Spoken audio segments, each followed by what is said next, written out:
Good morning students. आज हम अपना नेक्स्ट टॉपिक करने जा रहे हैं। अभी तक हमने किसके बारे में स्टडी किया था? यूनिवर्सल लॉ ऑफ ग्रेविटेशंस, कॉन्स्टेंट्स, सब के बारे में स्टडी किया। आज हमारा नेक्स्ट टॉपिक है gravitational force hold the solar system together. क्या कि जो ग्रेविटेशनल सिस्टम है ना हमारा, वो क्या करता है? होल्ड करता है दी solar system. Gravitational force, gravitational force hold, किसको होल्ड करता है? Hold, gravitational force hold the solar system, force hold the solar system.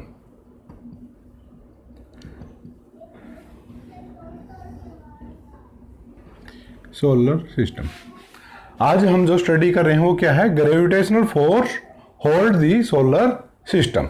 ठीक है भाई, आज हमारा ये टॉपिक है। इससे पहले कि हम अपना ये टॉपिक स्टार्ट करें, मैं आपको दो फोर्सेज के बारे में नोट करवाना चाहता हूँ और बताना भी चाहते हैं उसके बारे में। वो क्या है? क्योंकि जो हमें सोलर सिस्टम को समझना है तो उसके लिए हमें क्या चाहिए? इन दोनों फोर्सेज की नॉलेज होनी चाहिए। ठीक है, और ये दोनों फोर्सेज हैं हमारी centripetal forces and centrifugal forces. First कौन सी आती है? Centripetal force. मैं आपको नोट करवा रहा हूं सेंट्रीपिटल फोर्स तो क्या होती है। आपका मेरे YouTube चैनल गुरुजी पर हार्दिक स्वागत है। अगर ये वीडियो आपको अच्छी लगे तो वीडियो को लाइक करें और आपके अपने YouTube चैनल गुरुजी को सब्सक्राइब करें। और आपको मेरे वीडियो में कुछ कमी लगे तो अपने वैल्यूएबल कमेंट्स नीचे ज़रूर लिखें। Thank you. क्या है ये? हमारी किसकी डेफिनेशन है भाई? सेंट्रीपिटल फोर्स की डेफिनेशन है। क्या कहती है सेंट्रीपिटल फोर्स? क्या कहती है? फोर्स क्या है? एक फोर्स है that act on a body. किसके ऊपर एक्ट करती है? किसी एक बॉडी के ऊपर एक्ट करती है। कब? Moving in a circular path. जब जो हमारी बॉडी है ना वो किस में मूव कर रही है? सर्कुलर पाथ के अंदर मूवमेंट होती है। एंड इज डायरेक्टेड टूवर्ड, और ये किसकी तरफ लगती है? टूवर्ड लगती है। किसकी तरफ? Toward the centre, centric around which the body is moving, toward the centre. Sorry, centre आएगा भाई यहां पर। क्या आएगा? Toward the centre, centre around which the body is moving, जिसकी तरफ हमारी बॉडी क्या कर रही है? मूव कर रही है। इसका कहने का तात्पर्य क्या है कि अगर हमारी कोई बॉडी इस प्रकार से एक सर्कल के अंदर मूव कर रही है, ठीक है, सपोज कीजिए हमारे पास ये क्या है? अर्थ है या कोई प्लेनेट्स है, वो क्या कर रहा है? हमारा सेंटर के, ये हमारी यहाँ पर है। ठीक है, तो जब ये मूव करता है इसके चारों तरफ तो हमारा क्या करता है? एक फोर्स लगती है। किसकी तरफ? सेंटर की तरफ। किसकी तरफ? Centre, toward the centre. Centre किस चीज का? जिस पाथ के ऊपर वो मूव कर रहा है सर्कुलर पाथ के अंदर, तो जो सेंटर है उसकी तरफ क्या करती है? ये फोर्स अप्लाई होती है। और इस फोर्स को हम क्या कहते हैं? Centripetal force. सेंट्रिक का मतलब होता है टूवर्ड दी सेंटर, यानी कि जो फोर्स हमारी किसकी तरफ लगे? सेंटर की तरफ लगे। पीटल का मतलब खींचने वाली। ठीक है, यानी कि जो हमें किसकी तरफ खींचे? सेंटर की तरफ खींचे। ठीक है, उसी को हम क्या बोलते हैं? सेंट्रीपिटल फोर्स बोलते हैं। अब इसका एक एग्जांपल है, जैसे हम मान लो हमारे पास एक स्टोन है, पत्थर है हमारे पास एक, और उसको हमने टाई किया हुआ है किसके साथ? थ्रेड के साथ, या उसको बांधा हुआ है किसके साथ? धागे के साथ बांधा हुआ है। और उसको हम क्या करते हैं? इस प्रकार से रोटेट कराते हैं, हम घुमाते जाते हैं। तो पत्थर भी क्या करता है? स्टोन जो हमारा क्या करता है? सर्कुलेट करता है इन्हें सर्कुलर पाथ, या वो घूमता है हमारा किसके अंदर? एक सर्कुलर पाथ के अंदर।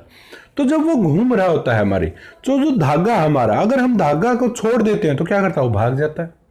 ठीक है, घूमेगा नहीं। यानी कि वो घूम किसकी हेल्प से रहा था? जब तक हमारे हाथ में धागा था तो वो क्या कर रहा था? उस पाथ पे घूम रहा था। यानी कि जो ये सेंट्रीपिटल फोर्स है वहां पर किसके द्वारा लगाई जा रही थी?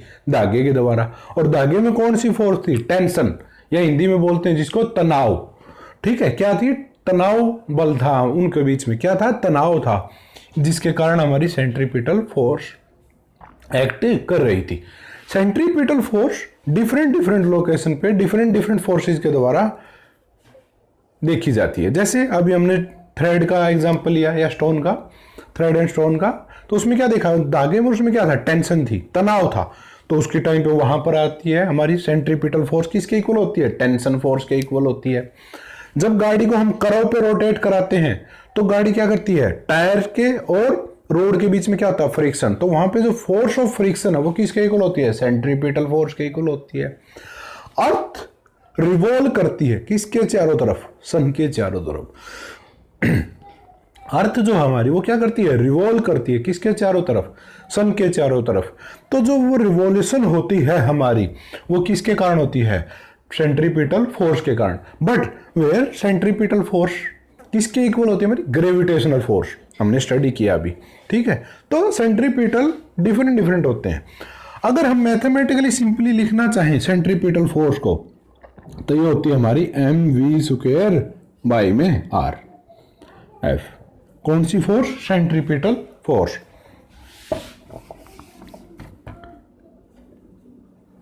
सेंट्रीपिटल फोर्स, ठीक है, is equal to mv² by में r। कई बच्चों को यहां पर कंफ्यूजन आ सकती है कि सर अभी तो आप कह रहे थे कि ये फोर्स है ना हमारी ग्रेविटेशनल के फोर्स के इक्वल है, ठीक है, और आप फिर कह रहे हो कि आप फ्रिक्शन के भी इक्वल और टेंशन के भी। देखो भाई, सेंट्रीपिटल फोर्स का हमने ये फार्मूला बना लिया, ठीक है, लेकिन सेंट्रीपिटल फोर्स के बहुत सारे ये हमारे क्या है, यूजेस होते हैं। हम सेंट्रीपिटल फोर्स का ये तो हमने डायरेक्ट सिंपली एक फार्मूला दे दिया कि भाई इसके इक्वल होती है।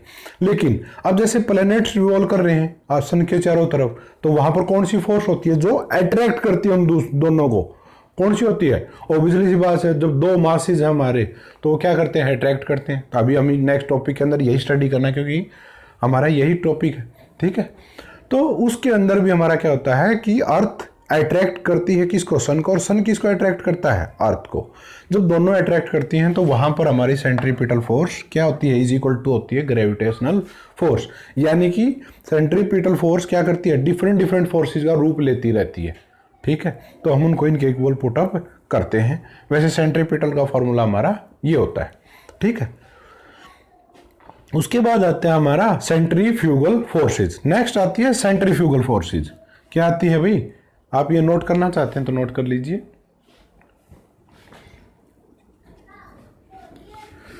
सेंट्रीपिटल में और सेंट्रीफ्यूगल के अंदर बहुत माइनर सा चेंजेस है। वो क्या है, सेंट्रीफ्यूगल फोर्स। अब क्या होता है, body moving in a circular path and directed toward. Directed जो हमारा टूवर्ड था, क्या था, जो डायरेक्टेड टूवर्ड था उसमें क्या आ जाता है, टूवर्ड की जगह अवे आ जाता है। क्या आ जाता है, अवे फ्रॉम, डायरेक्टेड अवे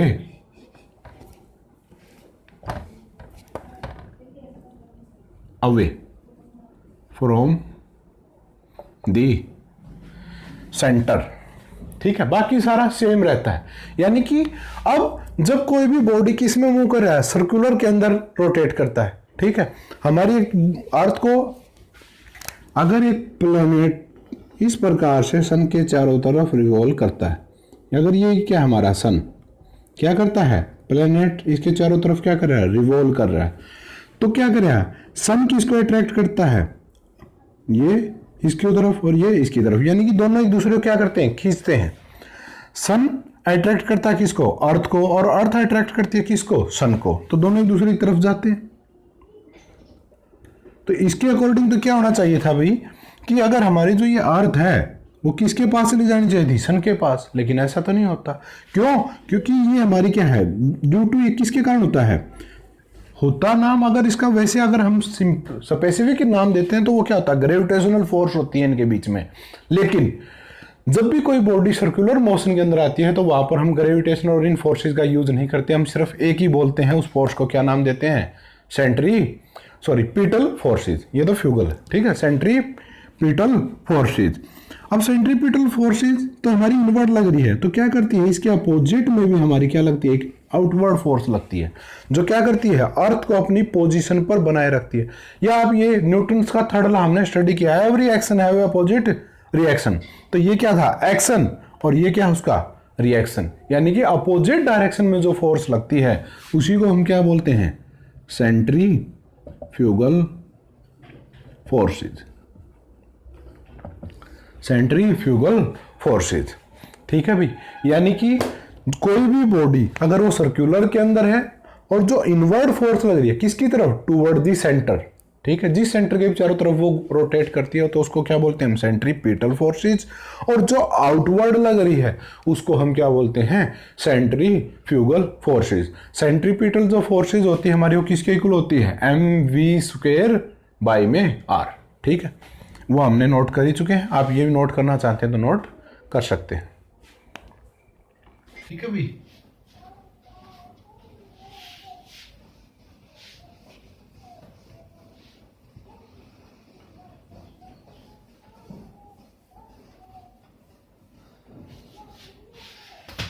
अब आता है हमारा नेक्स्ट टॉपिक। हमारा जो एक्चुअल में टॉपिक है क्या है, gravitational force for the solar system. Solar system के अंदर क्या क्या आते हैं, हमारे सारे प्लैनेट्स आते हैं। तो क्या करता है, जो ये ग्रेविटेशनल फोर्स है ना वो क्या करती है, सभी को क्या करती है, होल्ड करके रखती है। कैसे, अगर हमारा ये सन है, क्या सन है, यहाँ पर हम लिख देते हैं क्या है ये सन, तो इसके चारों तरफ क्या हो रहे हैं, डिफरेंट डिफरेंट हमारे क्या कर रहे हैं, प्लैनेट्स क्या कर रहे हैं। जैसे यहाँ पर मरकरी है, मरकुरी, यहाँ पे मान लो अर्थ है, या कोई और प्लैनेट्स, या मार्स मान लेते हैं, चलो भाई मार्स। ठीक है, ये क्या कर रहे हैं, हमारे रोटेट करते हैं किसके चारों तरफ, सन के चारों तरफ, इस प्रकार से रोटेट करते हैं।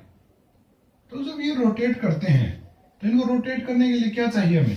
अब ये अगर हमारा, जैसे हम अभी मैंने एग्जांपल लिया था स्टोन का, अगर यहाँ पर कोई इनवर्ड फोर्स नहीं होगी तो क्या होगा, मार्स भाग जाएगा यहाँ से, अर्थ भी भाग जाएगा, और क्या होगा, मरकुरी भी चला जाएगा। कहां जाएंगे, इन दी आउटर स्पेस के अंदर। लेकिन ऐसा होता नहीं है, क्यों, क्योंकि हमने अभी भी यूनिवर्सल लॉ ऑफ ग्रेविटेशन पढ़ा, स्टडी किया था, उसके अंदर क्या आता था कि भाई अगर कोई भी दो बॉडीज हैं जिनका मास क्या है, कोई ना कोई मास है, मैं फॉर्मूला लिख भी देता हूं आपके लिए, is equal to G m1 m2 by में r स्क्वायर। ये क्या था, law of universal law of gravitation. ठीक है, ग्रेविटेशन। इसके अंदर क्या है, अगर दो मासेज हैं हमारे पास किन्हीं बॉडीज के, तो उनके बीच में क्या होती है, फोर्स ऑफ अट्रैक्शन होती है।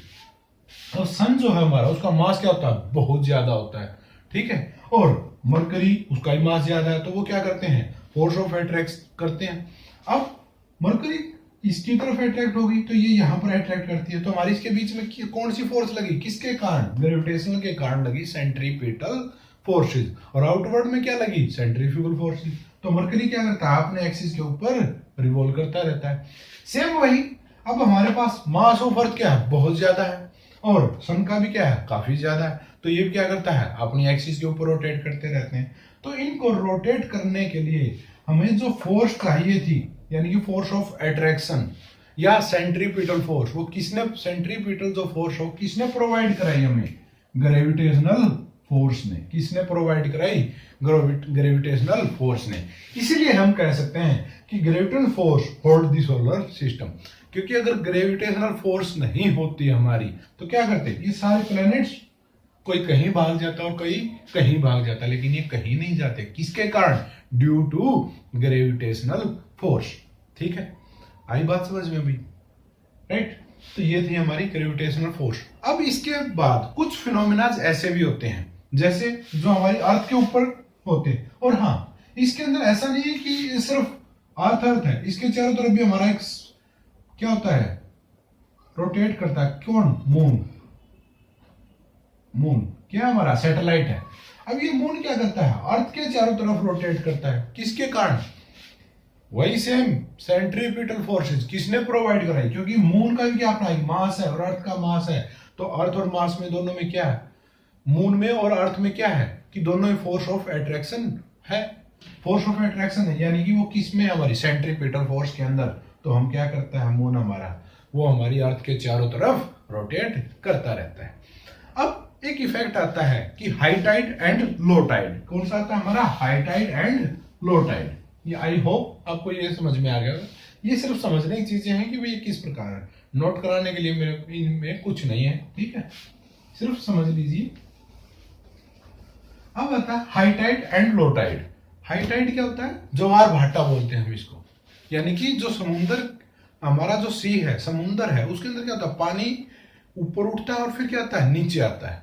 अब ऐसा किसके कारण होता है? देखो मान लेते हैं ये हमारा की क्या है, ये हमारी अर्थ है। क्या है ये? हमारी अर्थ है, ठीक है। इसके यहाँ पर क्या हमारा सन है। क्या है ये? सन, ठीक है, सन। और ये क्या है? अर्थ। और यहां पर हमारा क्या है? मून भी तो इसके चारों तरफ राउंड सर्कल लगा रहा है, तो ये क्या है? मून,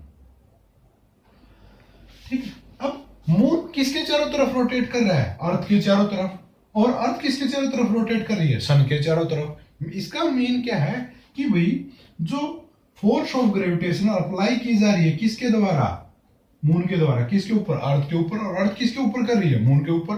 तभी तो एक दूसरे को अट्रैक्ट कर रहे हैं, ठीक है। यानी कि वो मुझे अपनी तरफ खींच रहा है और मैं उसको अपनी तरफ खींचता हूं, ठीक है, ठीक है। जैसे हमने स्टोन का एग्जांपल लिया, या आप एक दूसरे बच्चे गेम खेलते हैं, जैसे आपने देखा होगा एक दूसरे का हाथ पकड़ के ऐसे ऐसे घूमते हैं, तो वो क्या करते हैं उस टाइम पे? आपने देखा होगा उस टाइम कि हम क्या करते हैं, हाथों से क्या लगा रहे हैं? फोर्स। अगर हाथों को आप छोड़ दोगे तो क्या होगा?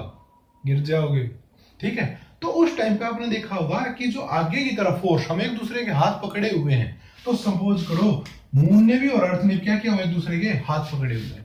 किसके द्वारा? बाय यूजिंग ग्रेविटेशनल फोर्स के द्वारा। वो विजिबल नहीं है लेकिन है, ठीक है। तो हमने हाथ पकड़े हुए थे, तो क्या कर रहे थे? एक दूसरे को अपनी तरफ खींच रहे थे, इसलिए हम दूसरी साइड मूव नहीं कर रहे थे। लेकिन अगर हम हाथ छोड़ देते तो कहां जाते? पीछे की तरफ। किसकी वजह से? Due to centrifugal forces. समझ में आई भी बात? तो क्या करते हैं, मून भी किसको खींच रहा है? अर्थ को। और अर्थ किसको खींच रही है? मून को। सेम उसी प्रकार से हमारा सन भी क्या करता है? अर्थ को अट्रैक्ट करता है। और अर्थ किसको करती है?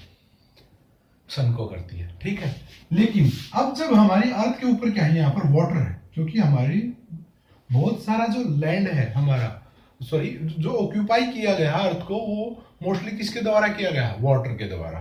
तो जो हमारे सी हैं हमारे, उनमें क्या है? यहाँ पे पानी फिलअप है। अब जब ये फोर्स ऑफ अट्रैक्शन किस पे लगती है? पानी के ऊपर। तो पानी क्या करता है? ऊपर की तरफ उठता है, यानी कि ऊपर उठ जाता है अपने लेवल से। मान लो पहले नॉर्मल में पानी ये था, तो फिर क्या करता है? जब ग्रेविटेशन खींचती है तो उसको इस प्रकार से वो ऊपर उठ जाता है और किनारों से पीछे की तरफ चला जाता है। इसको बोलते हैं हम हाई टाइड। जब पानी ऊपर की तरफ खींचता है, किसके कारण? High Tide. हाई टाइड, ठीक है। क्या आ जाता है? High Tide. हाई टाइड में क्या होता है कि जो किनारे हमारे, उनसे पानी दूर चला जाता है, लेकिन बीच से पानी ऊपर उठ जाता है। किसके कारण हमारा हाई हुआ? हाई टाइड किसके कारण आया? Due to attraction, attractive force by moon and sun, क्योंकि दोनों ही खींच रहे हैं। और अर्थ क्या कर रही है? अपनी तरफ खींच रही है। तो उन्होंने जो खींचा उसके कारण क्या है? हमारा हाई टाइड। और जब ये मून रोटेट करके दूसरी साइड चला जाता है और सन भी हमारा क्या आ जाता है? अंदर साइड चला जाता है, तो इस वाटर को खींचने वाला क्या होता है? कोई नहीं होता। तो ये पानी क्या करता है? अपना नॉर्मल पोजीशन पे आ जाता है, ठीक है। क्या आ जाता है? डाउन आ जाता है। और इसको हम क्या बोलते हैं? Low Tide. Low tide. ज्वार भाटा। क्या बोलते हैं? ज्वार भाटा, ठीक है। यानी कि पानी का लेवल जब ऊपर होता है तो उसको बोलते हैं हाई टाइड, और जब नीचे जाता है तो उसको क्या बोलते हैं? Low tide. ये भी हमारी ऐसी हैं जो हमारे किसके ऊपर होती हैं? अर्थ के ऊपर होती हैं। अगर आप बॉम्बे, महाराष्ट्र जैसे शहरों के पास अगर आप गए हो कभी या देखा हो वहां पर, अगर आप वहां पर रहते भी हैं तो आप ये देखते होंगे वहां पर कि हाई टाइड भी आता है और लो टाइड भी आता है, ठीक है। उसके बाद हमारा आता है एक नेक्स्ट इफेक्ट है, वो क्या है? मून का। और ये हम स्टडी कर चुके हैं कि मून किस प्रकार से स्टडी करता है। इसके बाद जो हमारा नेक्स्ट इंपॉर्टेंट टॉपिक्स है वो क्या है? Kepler's law. क्या है? Kepler's law.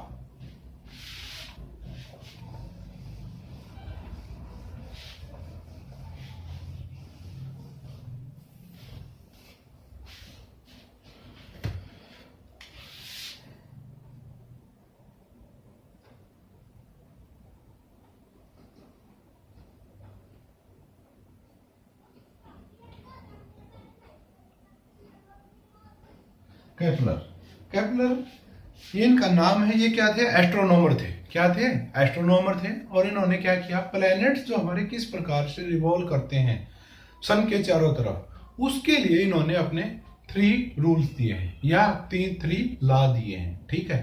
केपलर, और उन्होंने उनको नाम दिया है Kepler first law, second law and third law. क्या क्या नाम दिए हैं? केपलर फर्स्ट लॉ, और सबसे पहला कौन सा था हमारा भी? केपलर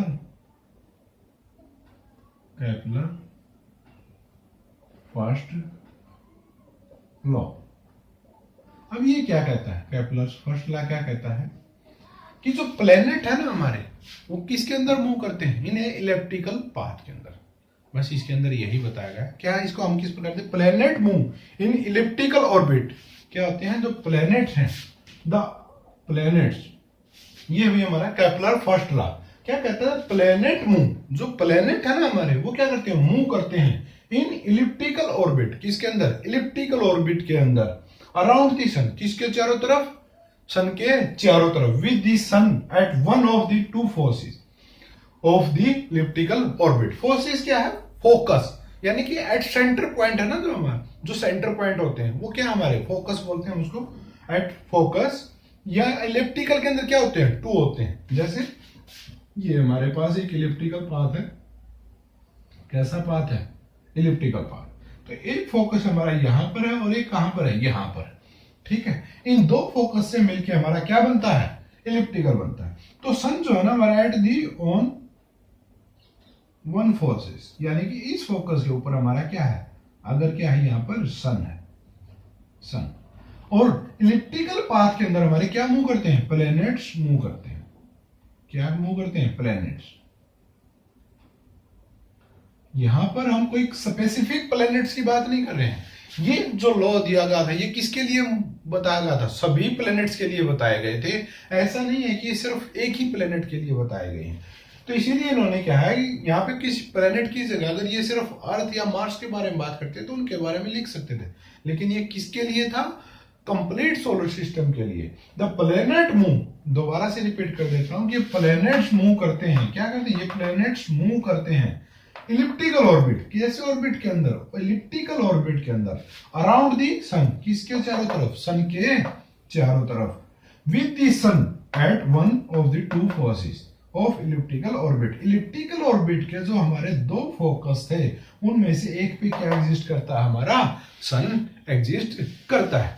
तो इस लॉ के द्वारा केपलर्स ने हमें क्या बताया कि भाई जो हमारे पहले क्या मानते थे कि हम सन के चारों तरफ सर्कुलर पाथ के ऊपर हमारे प्लैनेट्स मूव करते हैं, लेकिन केपलर ने ही, जो हमारे एस्ट्रोनॉमर थे, उन्होंने क्या बताया कि भाई जो हमारे जो प्लैनेट्स हैं वो सर्कुलर पाथ के ऊपर मूव नहीं करते। वो कैसे मूव करते हैं? इन्हें इलिप्टिकल पाथ। कैसे मूव करते हैं? इलिप्टिकल पाथ के अंदर मूव करते हैं, ठीक है।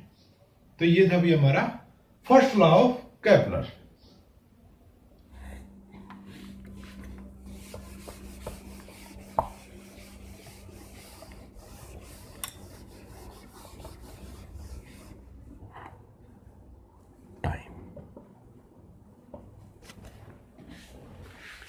ये थे अभी हमारा केपलर सेकंड लॉ।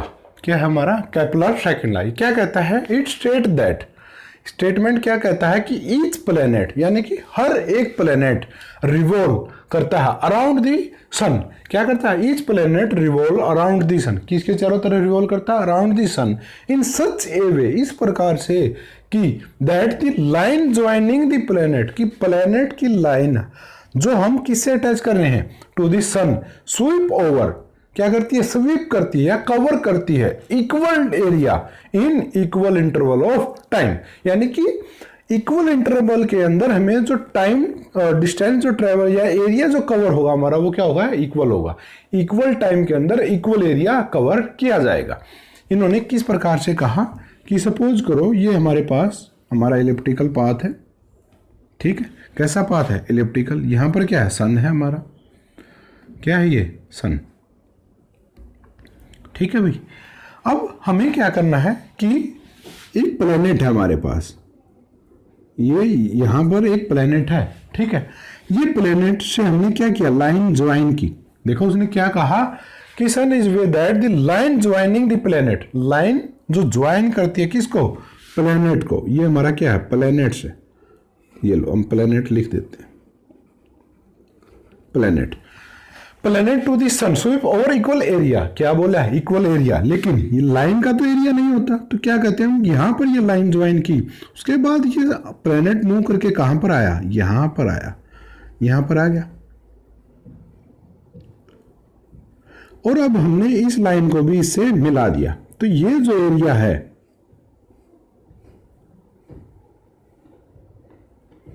ये किसके इक्वल होगा? अगर हम कोई भी ये जो एरिया है, मान लीजिए कि हमारा ए एरिया है, कैसा एरिया है? ए एरिया है, और इसका कितने टाइम के अंदर ट्रेवल करता है? टी टाइम के अंदर। तो कहीं और पर भी अगर ए ही एरिया होगा, यानी कि सेम इसके इक्वल एरिया होगा, तो उसको भी हमारे जो है कितने टाइम के अंदर करेगा ट्रेवल? उसको टी टाइम के अंदर प्लेनेट ट्रेवल करता है। एग्जाम्पल के रूप में लेते हैं हम, जैसे कि भाई हम इसको यहां पर ले लेते हैं, ये ऐसे। मैं इसको साफ कर देता हूं, 1 मिनट।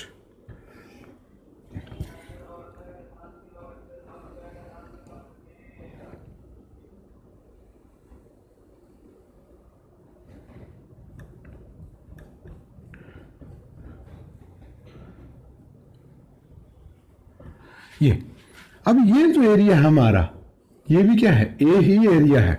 यानी कि अगर हम इस टोटल का एरिया निकालते हैं तो वो यहां से लेके यहां तक का जो ये एरिया है हमारा, ये और ये क्या होंगे? हमारे इक्वल होंगे। यानी कि दोनों का एरिया, इसको नेमिंग डेस, और इसको क्या बोल देते हैं? सी पॉइंट, और ये क्या है? डी पॉइंट, और यहां पर भी बोल देते हैं C dash and D dash. देखो एस तो दोनों में क्या पॉइंट सेम है हमारा, ठीक है। अब अगर मैं कहता हूं कि area of C dash S D dash equal है किसके? Area of S C D, ठीक है। सी एस डी यानी कि ये वाला एरिया इक्वल है किसके? इस एरिया के इक्वल है। तो इन दोनों एरियाज को ट्रेवल करने के लिए हमारा जो टाइम लगेगा वो क्या होगा? सेम होगा। यानी कि अगर ये एरिया अगर प्लेनेट 5 मिनट्स के अंदर कवर करते हैं, जस्ट एक एग्जांपल के लिए ले रहे हैं, अगर ये 5 मिनट के अंदर इसको कवर करते हैं तो ये एरिया भी कितने टाइम के अंदर कवर करेंगे? 5 मिनट्स के अंदर, ठीक है। ये हमें पता चल गया अभी। अब इससे हमें एक बात और पता चली, वो क्या कि भाई देखो हम यहां पर देखते हैं तो यहां पर प्लेनेट्स क्या होते हैं और सन से सबसे ज्यादा डिस्टेंस होते हैं, सबसे ज्यादा डिस्टेंस होता है हमारा सन का यहां से। तो हम क्या देखते हैं कि भैया जो ये एरिया है यहां पर, ये देखो सरकमफ्रेंस जो है या आर्क जो हमारी वो क्या होती है? स्मॉल होती है। यानी कि अगर प्लेनेट को मूव करना है तो ये यहां से ये डिस्टेंस मेजर करें तो ये क्या होता है? स्मॉल होता है। किसकी कंपैरिजन में? As comparison to this area. सिर्फ इस लेंथ की बात कर रहे हैं हम। ये वाली लेंथ क्या होती है? ज्यादा होती है, और ये क्या है? कम है। इट्स मीन अब टाइम सेम लग रहा है, लेंथ तो कम कवर करनी है लेकिन एरिया बराबर है। एरिया क्या है? इक्वल है। तो हम जब इस लेंथ हमारी क्या है यहां पर कम है तो इट्स का मीन क्या है? स्पीड हमारी किसका इक्वल होती थी? स्पीड डिस्टेंस बाई में क्या था? टाइम। अब टाइम हमारा क्या है? दोनों में सेम है, दोनों में क्या है? सेम है। तो टाइम किसके इक्वल आ जाएगा? डिस्टेंस बाई में स्पीड, ये आ जाएगा। अब डिस्टेंस कम है तो स्पीड क्या करनी पड़ेगी हमें? टाइम तो सेम रखना है, स्पीड भी कम करनी पड़ती है। क्या करनी पड़ती है? अगर हमें टाइम सेम रखना है तो डिस्टेंस बाई में स्पीड, अगर ये डिस्टेंस हमारा यहां पर कम कवर करना पड़ता है, किसको? प्लैनेट्स को। जब हमारा प्लैनेट्स क्या होते हैं? आउटर पे होते हैं बिल्कुल, किसके? अपने ऑर्बिट के, ठीक है। तो उस टाइम पे हमारा जो डिस्टेंस कवर करना पड़ता है वो हमें कम करना पड़ता है, तो स्पीड भी हमारी क्या हो जाती है? डिक्रीज हो जाती है। और जब हम सन के पास आते हैं तो डिस्टेंस हमें क्या करना पड़ता है? ज्यादा कवर करना पड़ता है as comparison to this point. तो हमें यहाँ पर स्पीड भी क्या करनी पड़ती है? इंक्रीज करनी पड़ती है। क्यों? टाइम हमें क्या रखना है? सेम रखना है। तो इससे हमें क्या कंक्लूजन निकला? इससे हमें ये कंक्लूजन निकलता है कि नियर दी सन के पास हमारा जो प्लैनेट्स हैं वो मूव फास्ट। जब हमारे प्लैनेट्स किसके पास होते हैं? सन के पास होते हैं, नियरेस्ट होते हैं, nearest to the sun, they move fast. But when planets are far away from the sun, क्या होते हैं? बहुत ज्यादा दूर होते हैं। किससे? सन से, then the speed of the planets are slow. क्या हो जाती है? स्पीड हमारी स्लो हो जाती है।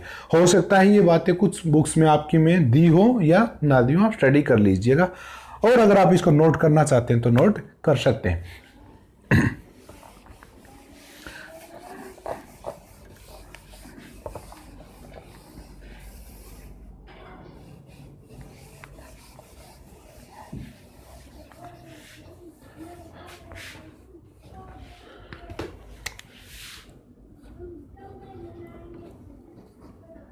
नेक्स्ट है भी हमारा Kepler's third law.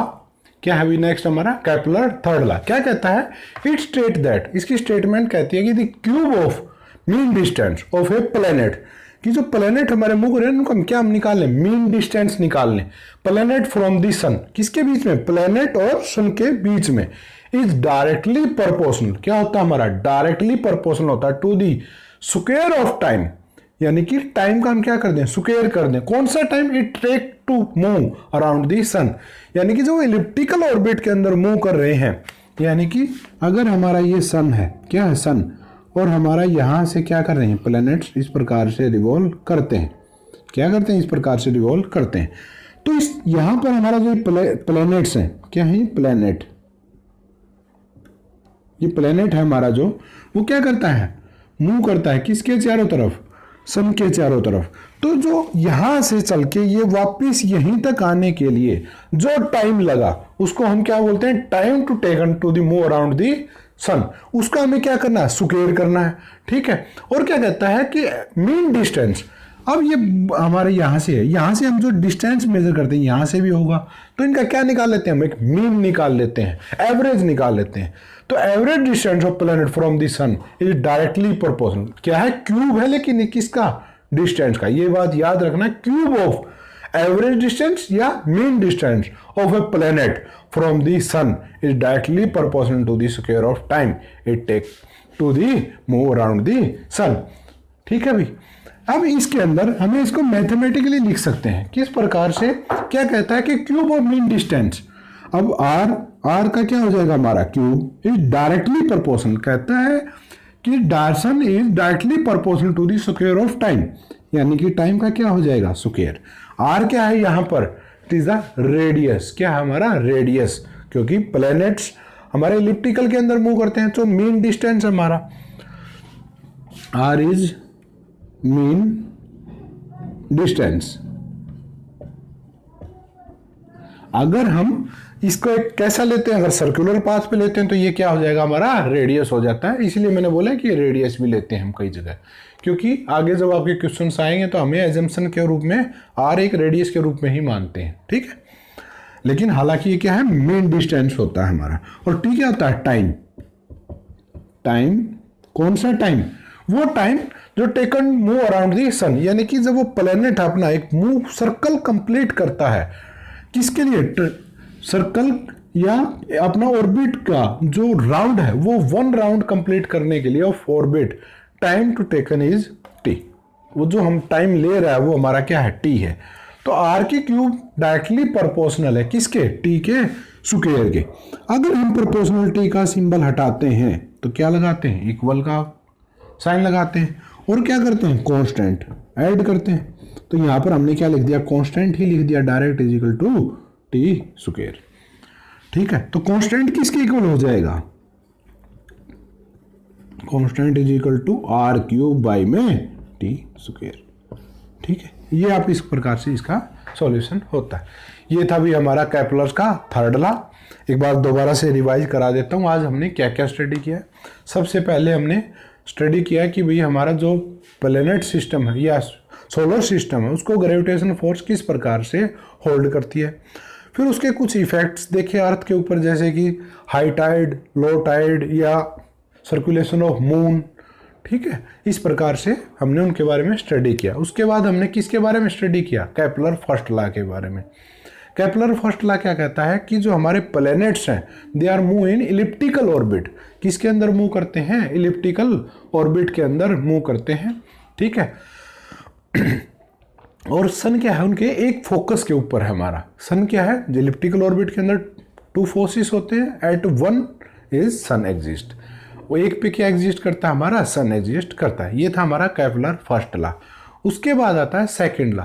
Second law क्या कहता है कि planet sweep equal area in equal interval of time, कि जो प्लैनेट्स है ना हमारे, वो क्या करते हैं, जब लाइन ज्वाइन करती है हमारी किससे, प्लैनेट की सन से, देन इक्वल एरिया स्वीप करते हैं। वो क्या करते हैं, एरिया जो कवर करते हैं वो क्या होता है, इक्वल होता है इन इक्वल इंटरवल ऑफ टाइम, जब टाइम हमारा इक्वल लग रहा हो। ठीक है, तो वो था हमारा थर्ड लॉ। उसके बाद आता है थर्ड लॉ। थर्ड लॉ क्या कहता है कि cube of mean distance of planet from the sun is directly proportional to the square of time it take to the move around the sun. ठीक है भाई, ये हमारा इस प्रकार से केपलर्स के 3 लॉ थे भी, जो कि एग्जाम के पॉइंट ऑफ व्यू से बहुत ज़्यादा इंपॉर्टेंट थे। आज के वीडियो के अंदर यही टॉपिक्स थे भाई हमारे। बाकी आगे के जो टॉपिक्स हैं हमारे वो हम नेक्स्ट वीडियो के अंदर कवर करेंगे। आई होप कि आपको ये सभी समझ में आ रहे हो। अगर आपको कोई प्रॉब्लम लगती है या कोई पॉइंट नहीं समझ में आता या आपको लगता है कि सर यहाँ पे कुछ पॉइंट्स रह गए हैं, तो आप प्लीज़ मुझे बताइए, कमेंट्स में लिखिए नीचे। ठीक है, और मैं उनको सोल्व करने की कोशिश करूँगा। ठीक है, और एक बात रिक्वेस्ट और करना चाहता था आपसे। देखिए, अगर आपको ये वीडियो से आप कुछ गेन कर पा रहे हैं तो आप ये ज्ञान को अपने पास मत रखिए, ये किसी और को भी शेयर कीजिए। ठीक है, अब क्या है कि आप किसी और को शेयर करेंगे तो ये उसके भी काम आएगा। ठीक है, इसीलिए प्लीज़ आप, कोई भी लड़का अगर 9th क्लास में है या लड़की है, कोई भी आपका फ्रेंड्स है, रिलेटिव है, तो आप उसको शेयर कीजिए। ठीक है, आज के लिए भाई यही था। ठीक है, थैंक यू।